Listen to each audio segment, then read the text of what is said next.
Hello to our audience around the world. My name's Sean O'Neill, and we're about to have a wonderful webinar today. Thanks for joining us for a webinar on easyJet's journey to protect its booking engine from unwanted traffic. Today's webinar is presented by Distil Networks and co-hosted by easyJet. I'm Sean O'Neill, editor of Tnooz in the Philadelphia suburbs. I'm joined by Gene Quinn, CEO of Tnooz in Connecticut. Rami Assad from San Francisco will be with us, and Anthony from easyJet will be joining us shortly. You'll be hearing from those presenters, but just a bit of housekeeping. 3 things. First, within about a day's time, Tnooz will email you a video recording of today's webinar. You'll also get the slides by email. You can share those with your colleagues to get buy-in for internal decisions. Second, we will also have a Q&A answer session at the end. So if you've got a question at any time today, please use that questions box on your GoToWebinar panel and enter it in, your question, and we will ask them of our panelists at the end. We're also going to do some poll questions, including a quick 2 polls right now. Your answers to these polls will help us adjust our presentation and better to who's listening on the call today.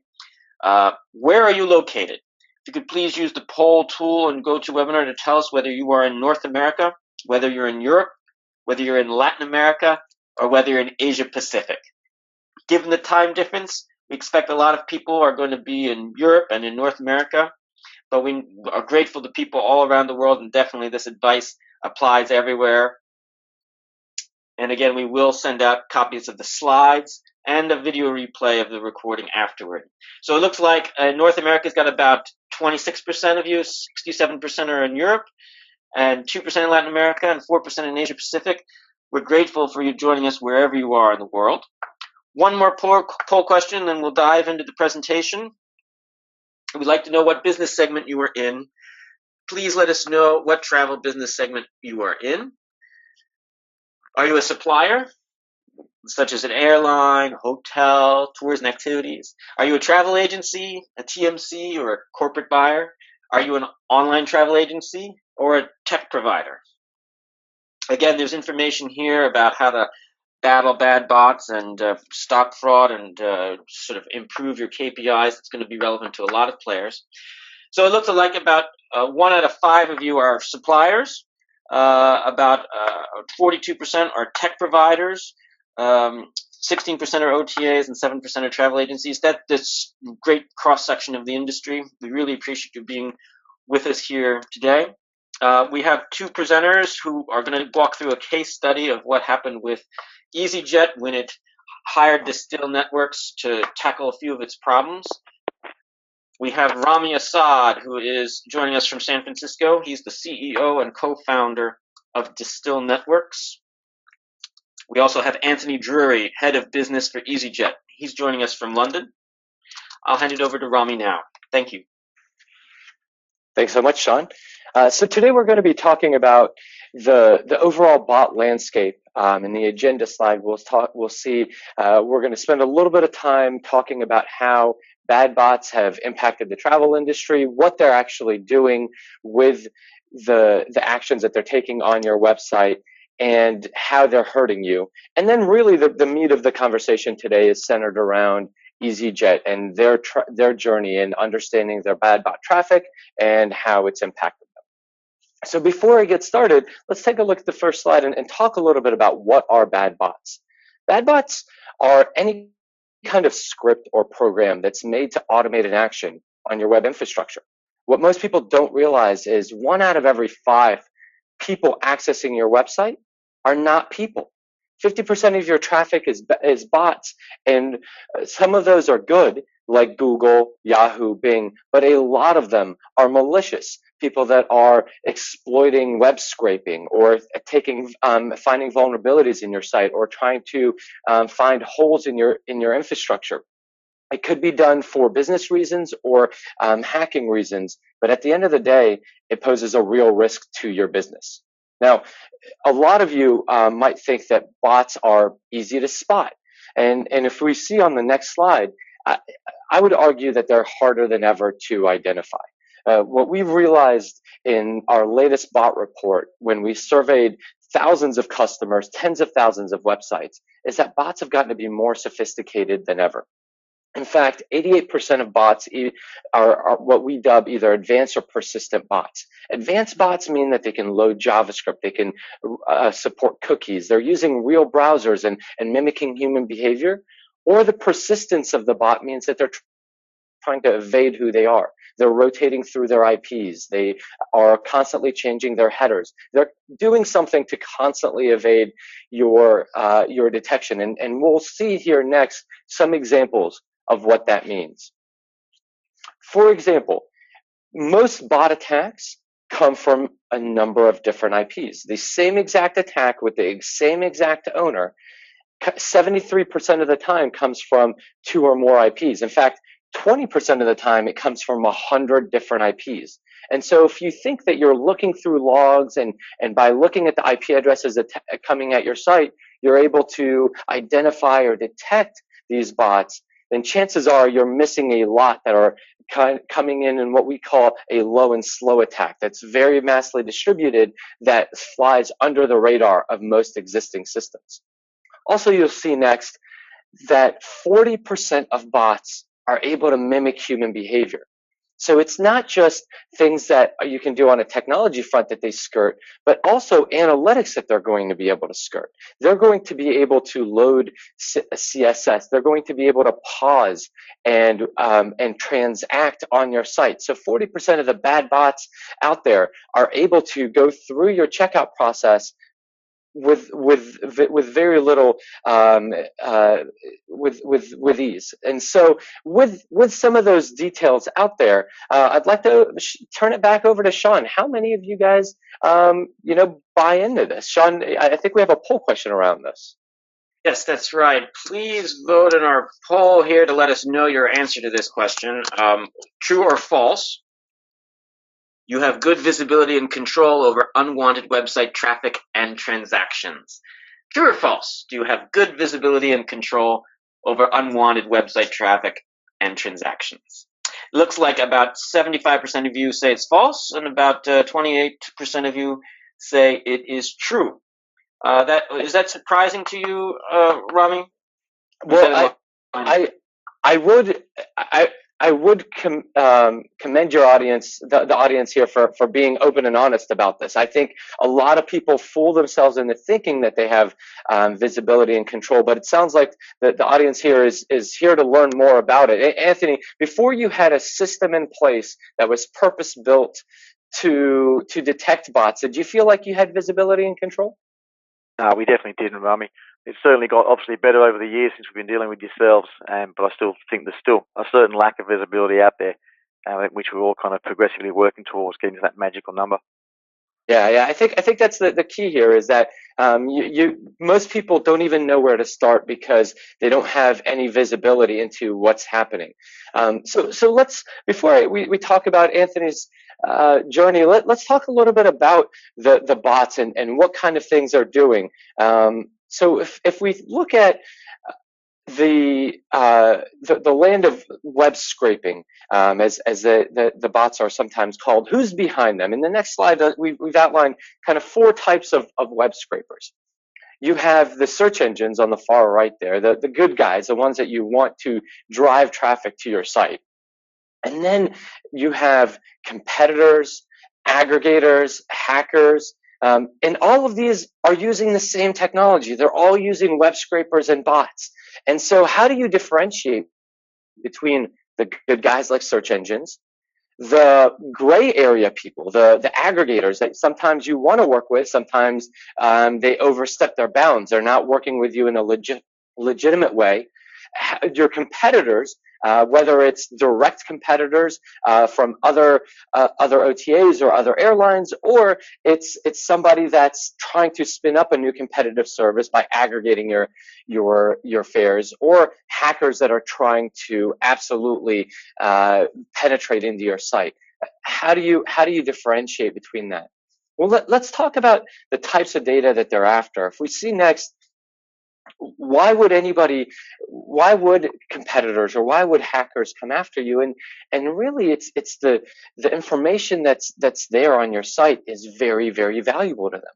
Your customer information, pricing information, unique content that you may have, any kind of promotions, all of these things are now very, very rich content that can drive a lot of online strategy.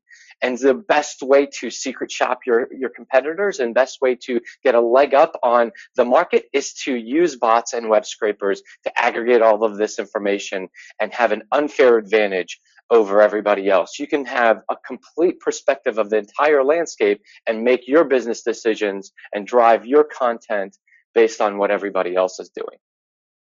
Most importantly, if you go to the next slide, I think the key thing that we'll probably hear later on is the unauthorized use of content, right? Whether it's your pricing, whether it's your descriptions, any of those things, the unauthorized use of your content is the biggest issue that people have with web scrapers, the biggest way that it impacts you. Because at the end of the day, if you're not able to control how your pricing engine, your content is being used, then you're not able to do business the way you want to do business. You're not your control the flow. The other thing that's happening is it's putting a lot of pressure on your infrastructure. Executing searches on your site is the biggest strain on your system. It has to do a lot of back-end calls, sometimes to third parties. It has to look up databases.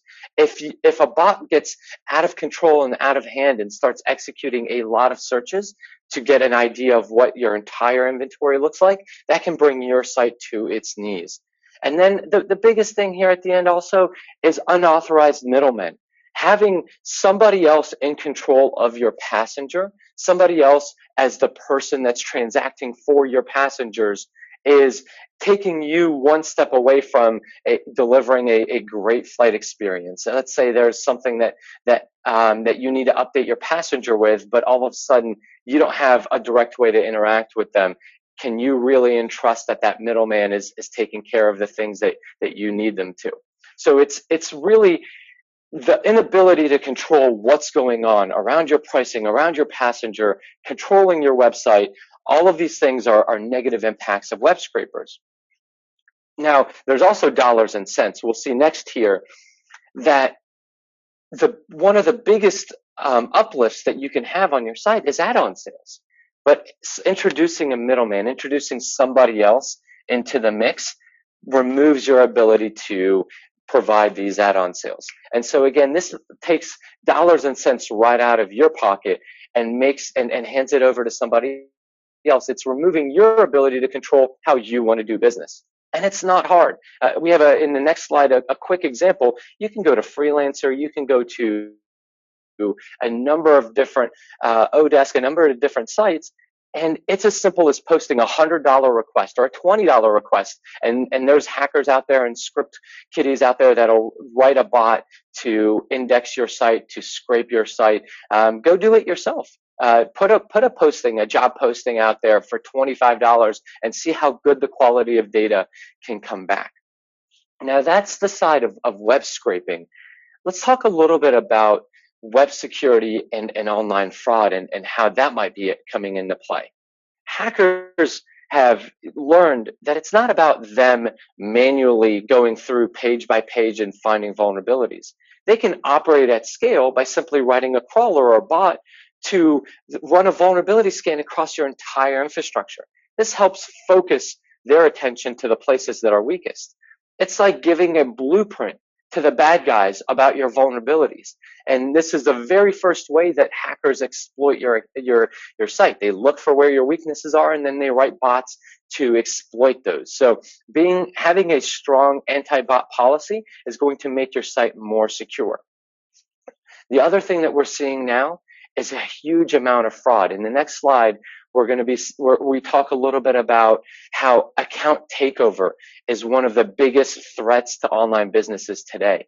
Over 1 billion usernames and passwords have now been breached over the past couple of years. We talk about Ashley Madison, Target, Home Depot. All of these credentials have been leaked out into the web. And the bad guys know that people use the same username and password everywhere they go. And so they take this list and they use that to penetrate into your online account, to clear out any credits, to use frequent flyer miles and use up those rewards, and to use those known accounts for fraudulent purchases because they fly under the radar of your fraud team. All of these things are the easiest vector in for the fraudsters to get in and commit a pretty large amount of fraud against you. And you know what? It impacts the marketing side of the business too. As we see on the next slide, the bad bots, because they've gotten to be so sophisticated, are now skewing your analytics. And so all of a sudden your marketing numbers are very, very off. And you see here that 53% of bots are able to load JavaScript. That means that your Google Analytics numbers are being thrown off, your A/B testing numbers are being thrown off, but most importantly, your look-to-book numbers are completely skewed. And so you continue to, as you see on the next slide, you're continuing to try to optimize and work your business around data that's not accurate. If 1 in 5 people on your site is not going to transact in the way that you think they will, it doesn't matter what you do. You're going to have skewed data. And so because of that, it's going to distort your efforts and make your efforts a lot less efficient. In fact, now that we've outlined all of these problems, Sean, I think maybe it would be good to go back to the audience here. Yeah, let's have another poll question. Our last one of today. It's a good one. The bad bot problem. Tell us which of these 5 choices most represents your bad bot problem. Is it web scraping? Is it transaction fraud? Is it login attacks? Is it skewed analytics? Is it poor customer experience? What is the bad bot problem that you're most concerned about now? You can check more than one option.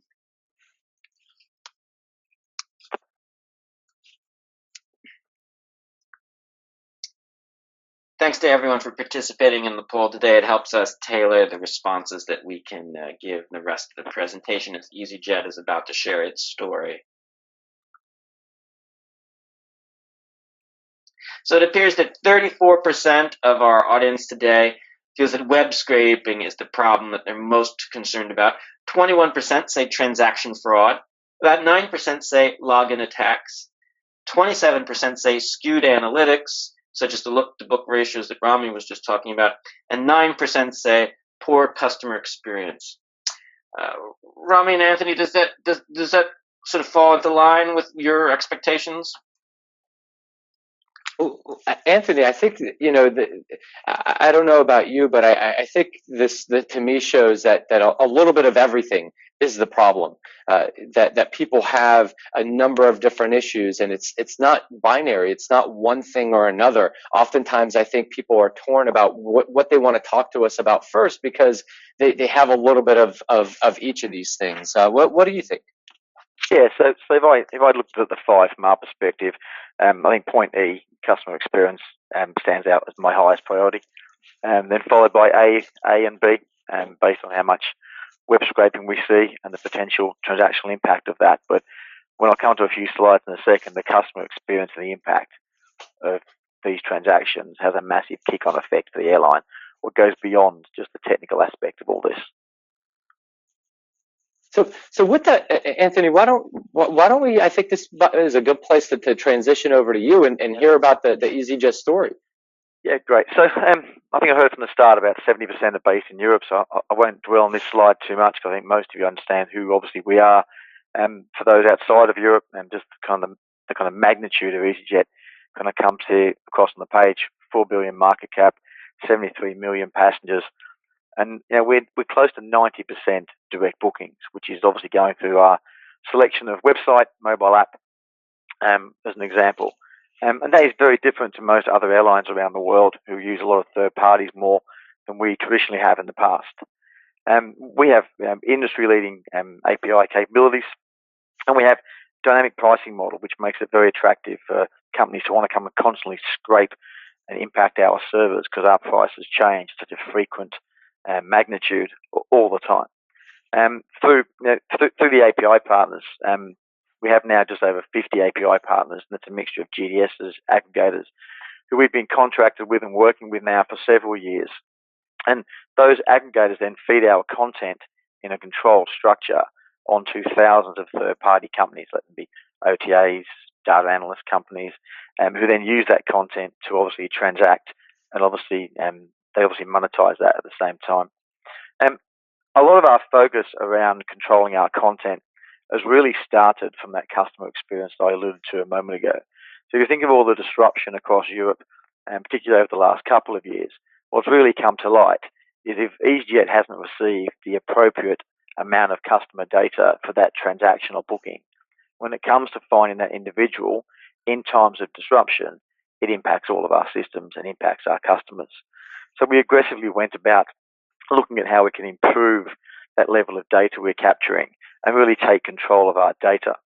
So there's kind of four key elements here I want to touch on. The first one is obviously the customer disruption piece and the protection around that.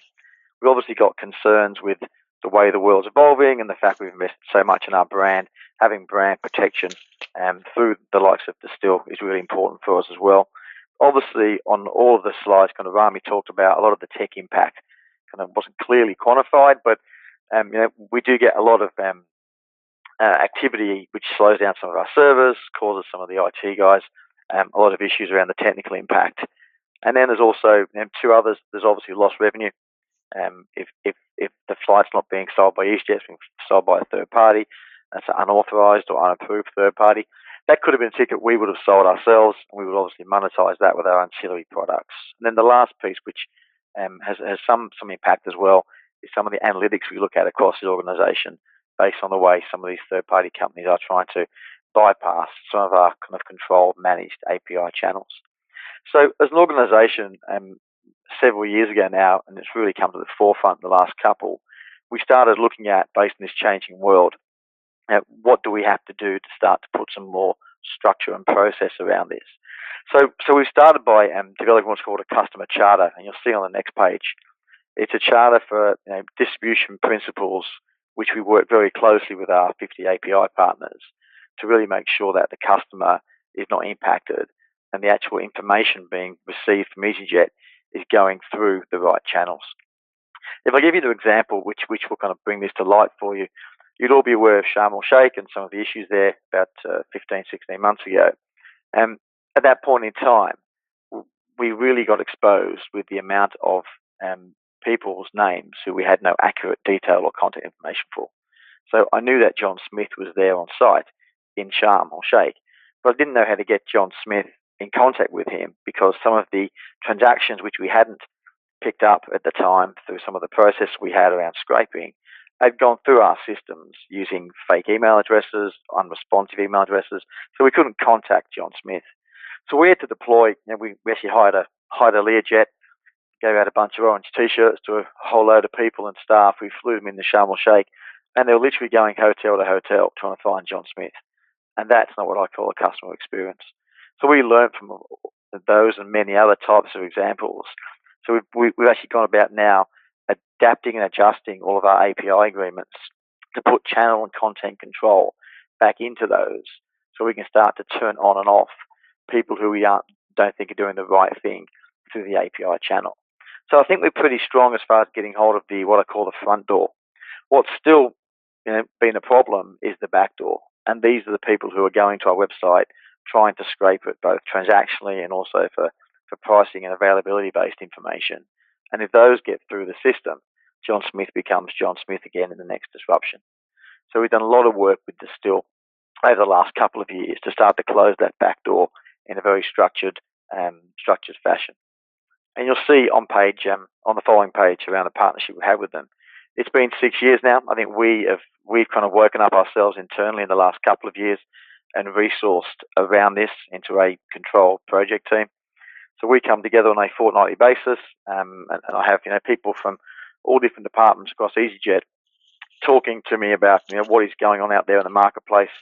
Cross-functionally, we have people from IT, we have people from our distribution team who deal with all of our partners. We have a legal representative, a PR person, and someone from fraud. And we then couple that in with a representative from Distil and look at how we can continue to combat what I think is an ever-going war of attrition around how we can start to push some of these people who aren't doing the right thing down a commercial path, what's obviously good for both parties, but also down a technical path, what takes away some of the technical issues we have and also provides the right customer detail. So you can see on the bottom the kind of headline 3 challenges. We actually want to make sure people are adhering to our distribution charter to have access to the content. We haven't gone down or didn't want to go down the path which some of our competitors may have done from a legal perspective. We've decided to do this in a more commercially orientated way. We're looking at from a data quality and systems optimization perspective. We want to make sure our systems are actually robust and we have the process in place. And I think we've elevated the technical bar, particularly through Distil, making sure we've got the kind of upper hand at this point in time with the scrapers. And then it's really about making sure there's a level playing field out there in the marketplace. So we want to make sure those using our API are getting the benefit of what we call a level playing field. I think one of the latest benefits here is we actually integrated the fraud team, and they kind of came on board about 12 months ago, and they have their own set of issues around things they thought were either fraudulent or money laundering or incorrect credit cards being used, for example. So we've managed to couple that team together with the Distil team, and we've actually put into process a kind of end-to-end system which actually looks at what is going on and tackles it in a more structured fashion, and it's been quite successful.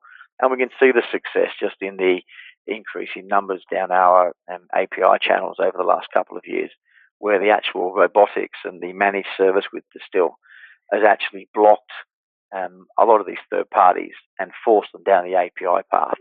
And we've started doing things like test bookings, which we do on a range of IPs, so we can obviously keep people honest, but also make sure what we think is a bot is really a bot, and what we're stopping is really being stopped in the right kind of way. So it's been very successful. When we set out to do this, we obviously went out to a very structured RFP. And I can touch on a couple of points here on the next slide. Really, from a kind of vendor selection perspective, we wanted an organisation who had an enterprise management solution. So we wanted both a mixture of the robotics, but also some kind of touchy-feely kind of control mechanism with people being involved as well, because of the diversity of what we're seeing here. Obviously linked the fraud team in, they had to be a key part of how they could hand off and pass information between our fraud teams. Was really important for us. We wanted a level of proactivity. We wanted a responsiveness, so when you had, I think what they call the false positives, we were going back to the right customer and making sure what was correct was going through properly. And then also a system that can go across web, mobile, and our API at the same time. We had that 24/7 type approach. We had a range of vendors come and present to us. We've been through this now. Well, I've been through this a couple of times now. The last time we had the 6 come in, and there was kind of light and day between what we have today and some of the solutions we saw out there in what I think is still a bit of a developing marketplace. And really, on my last slide there, just from what we have now, is coined internally as Distil Analyst Management Service, and it is a end-to-end system which matches obviously the robotics and the kind of personalized service through to our teams. We integrate Distil into our team meetings. We have the reporting in place, and it's almost like, well, it is like an outsourced daily bot analysis detection process, which has been quite successful. It's an ongoing journey. I don't think we've finished yet. And as we start to work our way across all the different markets and all the different channels which we're trying to bring into the fold in a more structured fashion, we're really starting to see that having this back door closed by Distil is helping us with the front door as well, to make sure our content's controlled and ultimately the customer experience where it needs to be. Because the last thing we all want is another Sharm el Sheikh type scenario where we can't find John Smith, and that's not great for anybody out there in the airline business. You know, it's interesting. I heard you say this, Anthony, that it's not, bots aren't an IT problem. It sounds like you've brought in a lot of the business into understanding this. How did you guys go about making the decision that fraud should be involved, that a business leader like yourself needs to be involved? I think one of the things I hear most often from potential customers is that the IT team is trying to tackle this by themselves, and it sounds like it needs to be a multifaceted approach. This one did, because I think that just the kind of magnitude of it, and it kind of crosses over multiple departments. So when a customer like John Smith can't be contacted by easyJet, he's on the front page of the Daily Mirror talking about it. So it's obviously got a PR impact. So we had to make sure from a PR point of view we had ourselves obviously covered. Obviously IT is the main driver of this. We had several staff working on it originally. As we've become more kind of outsourced with Distil, we've backed a couple of staff off and kind of let them run it and build the infrastructure around reporting to pass the information back to us. Fraud's been a recent one in the last 12 months, and it was really just putting one-on-one together to get two, and then integrating some of that data and reporting so we could hit things through a range of fashions, whether it's IP addresses, credit card numbers, bin ranges. Pulling that together, I think, was a bit of an aha moment in our little team. And then we had legal involved at the start. They kind of backed away now, but we were looking at, do we need to get down the legal path with a range of these third parties we discovered doing the wrong thing? But we seem to have kind of jumped over the point of inflection around some of these based on the front and back door now well and truly being secure. It makes a lot of sense. You also mentioned that, without naming names, that others have maybe gone down the legal route, whereas you chose a technological solution to the problem. Do you think that doing this legally, going after bad guys one at a time through the courts is going to be effective, or did you see the faults in others, and is that why you chose to try to tackle this technologically? No, I just think the range of different jurisdictions across Europe and the way it's currently structured, unless there's a wider decision to put some legalities around this, it tends to be market specific. So it's almost like the game, what we call here in the UK, bashing the mole. You tap one and the mole pops up in the next market. So there's been quite a bit of lobbying over the years, and there's still ongoing lobbying around some of this, because there is, I think, a kind of European requirement to bring together some of the kind of internet controls, which aren't quite there yet. But we found, just from a kind of brand alignment perspective, and there's also been a bit of a maturity around some of the companies we're dealing with around this, as there's been kind of pockets of market success with other airlines legally. That's started to kind of build a bit of momentum within some of the companies who we've been talking to, and we're seeing a lot of these companies now talking to us more about the comfort of the passengers' customer details. Obviously, we aren't an IATA airline, so we have applied this charter, which virtually replicates some of the IATA principles around optimizing, who gets sent what, whether it's to disruption communication only versus us trying to mass market every email address we can obviously get hold of.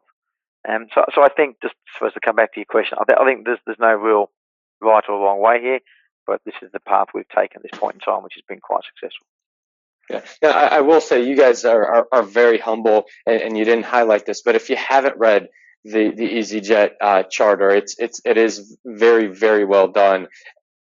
And I recommend many other companies take a very similar approach. Before we move on to the audience questions here, we're kind of wrapping up on time. I'd like to extend an offer out to the audience. I think it's important to not just understand the potential issue, but see how this might be impacting yourself. And at Distil, we don't like to sell on fear, uncertainty, and doubt, the traditional FUD in security. What we like to do is show people the actual problem. And to that end, we'd like to extend an offer to do a actual trial with the Distil service. Have one of our team members show you what bots are actually doing on your website with no obligation. And in doing that, help you make the business case to understand what you should be doing and how you should be reacting to the bot problem. So if you go to distilnetworks.com/trial, you can sign up now, get a free couple of months of service with no obligation, and somebody to walk you through how bots might be impacting your actual website. So Sean, handing it back to you, do we have some questions in from the audience? We do. So a fundamental question is that some bots are not malicious. Some bots are just scraping prices from an airline.com site and then displaying them elsewhere to compare. And so ultimately, some human is going to come back to airline.com to make that booking. So, is it? Do you have any comment on that not all of this traffic is quote unquote unwanted, so to speak? It's just a fact of how business is done today. Well, I think I'll let Anthony answer for themselves, but I think it's a gray area in which, yes, some scrapers are just doing this for comparison reasons, but some scrapers then take it to the next level and automate the cancellation of one ticket and moving on to another, or they do the transaction for the customer and act as a middleman. So, at the end of the day, a fair comparison site is only making money by introducing some sort of avenue to monetize off that user. They're not doing it for the goodwill of that user. And so how they make money might be complementary to the airline, but it might be at odds with the airline. And so you can't put them in a blanket way. I don't think any of us are advocating that you should cut this off entirely. In fact, I think sharing data is good for the ecosystem, and that's why I go back to easyJet's charter, in which they created this API. They are open to sharing information, but they would like to have control over that information and be able to pick the legitimate partners that are complementary to their business model versus the ones that might not be. And that's what I advocate for. I don't think web scraping is the way that you should be sending data over. It should be done via APIs and a mechanism that you can control. Yeah, so just to top and tail that, so from our point of view, we have a priced API and a transactional API. So depending on what your end user requires or what you require as a company, if it's for legitimate reasons, you can simply sign up for one of those. So there is no real need to scrape us because we have the ability to pass you the data in the API format. Saying that, we also have a couple of IP addresses open up where we let a couple of industry kind of standard reporting systems come and scrape if they need to as well. So again, it's about having the right conversation with the right people. If you have on the phone got a need, you can track hold of our distribution team via the website, and they can be in touch. Fantastic. So one other question that came from a reader was, which tool might allow me to check whether there are bots on my site? I need to have an idea of how big the problem is before chasing them. I think, Rami, you were sort of mentioning one opportunity earlier. Yeah, and so I will say there are a number of tools out there, but selfishly, as the sponsor of this webinar, Distil Networks is that tool. Distil Networks is purpose built to help companies identify the difference between bots and real people and help you manage your bot traffic. We started this industry. We were the first bot detection and mitigation company, and we've been in this longer than anybody else in the game. So I think. Can I get a free trial? Can I get a free trial? Yeah, absolutely. So come to distilnetworks.com and you can test it for free and actually get an understanding of what your bot traffic is through us. Okay, thank you. What are key factors for easyJet in choosing Distil as a vendor over other competitors? Anthony. Yeah, so I kind of covered that on one of the slides, but I think we really saw, out of the 6 we looked at, first of all, I had a bit of a moment where I realized there wasn't that many vendors out there, or we hadn't found that many vendors in the marketplace. So there was a couple of kind of standouts who had the kind of caliber to deal with a FTSE 100, 75 million transaction website, with obviously good reference points. But we did see a range of people, even the kind of wacky data scientist came in by himself with his little box and tried to show us how they thought they would do it. A range of companies came in where this is a bit of a byproduct of their kind of wider offering. But I think Distil was the one which was kind of more, dedicated to it, and then ticked all the boxes there, which you can see on the slide, which allowed us not only to have the bots working against the bots, but also that managed service with that 24/7 piece. So that really made them stand out from the rest of the pack. Okay. Rami, some of the, someone has asked that, bots don't care which industry they work for, the malicious ones. Does Distil maintain a common origin database to share the finding across different clients? And that's actually one of the ways that we find is most effective in combating the bot problem. We don't look at customers in isolation. We aggregate the knowledge of every bad bot that we catch across all of our different customers. And so when you come onto the Distill platform, you're instantly protected from every single bad bot that we've caught for easyJet and that we've caught for nearly 30, 40 other airlines that are on our platform. And so it's a very quick flip on, and it's a kind of a community effect of taking on the bad guys. And again, going back to the earlier question, is about metasearch screen scraping and redirection to OTAs. Is there anything about how OTAs look? Only through the GDS. Assuming that the low-cost carrier participates, or else through an API. Is there anything about using this as part of the strategy of choosing between indirect and direct channels? Yes. So we have both. So we open our APIs up to aggregators who then connect to OTAs, and we also have direct connects with OTAs. It really depends on the preference of the OTA and whether they have a one-to-one or one-to-many type initiative going on. Okay. Well, time is a factor, so unfortunately we have to wrap up today's T-Learn webinar. You will receive a video replay of today's webinar by email. You'll also get the slides. You can share those slides with your colleagues in a PDF format. If you like today's T-Learn webinar, please share it. Please give your rating or evaluation, good or bad. At the end, we'll have a poll for you. Thank you again for joining us, and thanks to our guests, and we hope you have a good rest of your week.